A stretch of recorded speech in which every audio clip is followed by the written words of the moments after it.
I went to a meeting, and during a Q&A answer like this, a lady from the audience who had listened to me said, I agree with you. She was from Zimbabwe. She was a doctor. She told me, you are telling we Africans to go back to Africa. I hear you. When I was in Zimbabwe, when I left Zimbabwe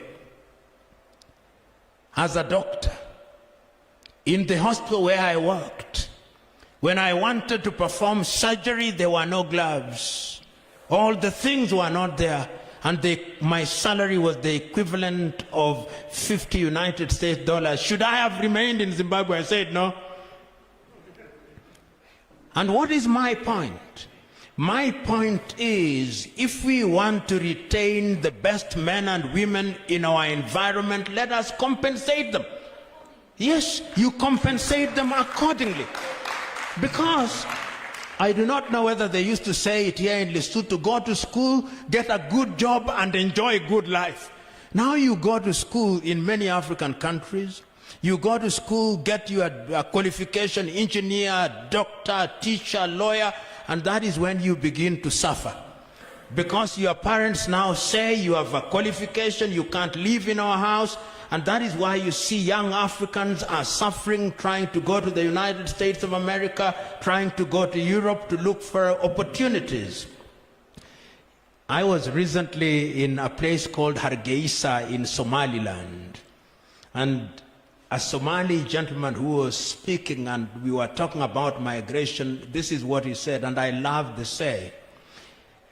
He said, everybody would love to be at home, unless your home is the mouth of a shark.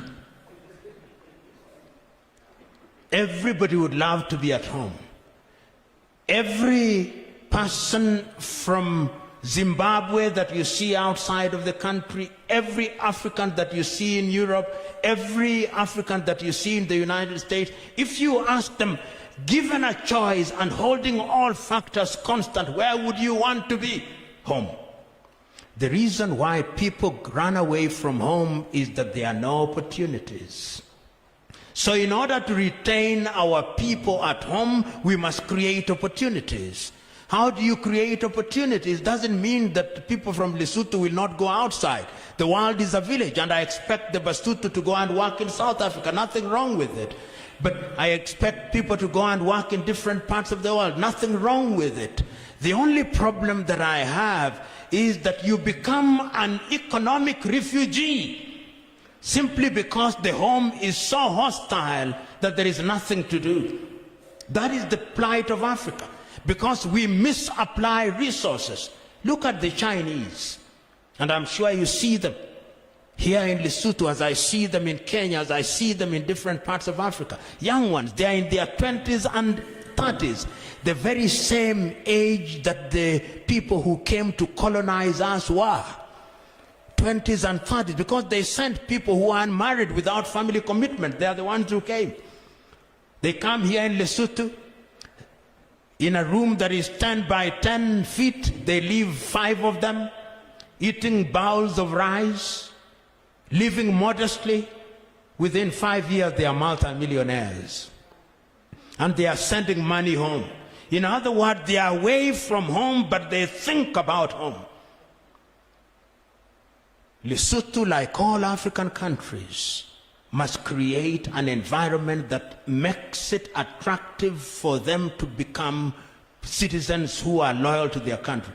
No Botswana wants to leave Botswana. None. I remember in 1994 when we were studying, if you met a student from Botswana, the allowances that they were given by their government were attractive. $1,000 in 1994. They live like kings and queens. And here you are from Kenya, from Lesotho, from Uganda. When you have $100, you think you have won lotto that somebody talked about here. So I'm saying, don't move away. Don't run away from Lesotho. Because if you run away from Lesotho, who is going to make Lesotho? Who is this person? Which angels have talked to you that they are coming here to do the work that you are supposed to do? Be here. Because God has blessed you, you are here in both here and there. Be here and talk to government. Governments are going to change. Those of you who are slightly older, the good general here will remember in 1960, what was Botswana? What was the Pula? Nothing. They just made a deliberate decision to make their resources useful to their people. And I think that it can be done.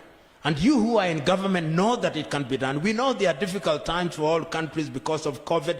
And we know sometimes because of these tariff and non-tariff barriers, Lesotho becomes difficult. It becomes difficult for Lesotho to transact. Suppose you made yourself. I do not know whether you are too religious to have casinos here. But if you could make some casinos here, you become a tax haven here. Here in Lesotho, deliberate effort, what Mauritius is now doing. Look at what Mauritius is doing. They have stopped growing this nonsense sugar cane. They have now become a financial hub. Look at what Seychelles is doing. Look at what Cabo Verde is doing on this continent, little islands. Look at what Dubai did, nothing, desert, zero. Look at what they did. Nowadays, if you are in the middle class and you don't tell your friends you've been to Dubai in the last 6 months, you think you are finished. So there are many things that can happen and should happen.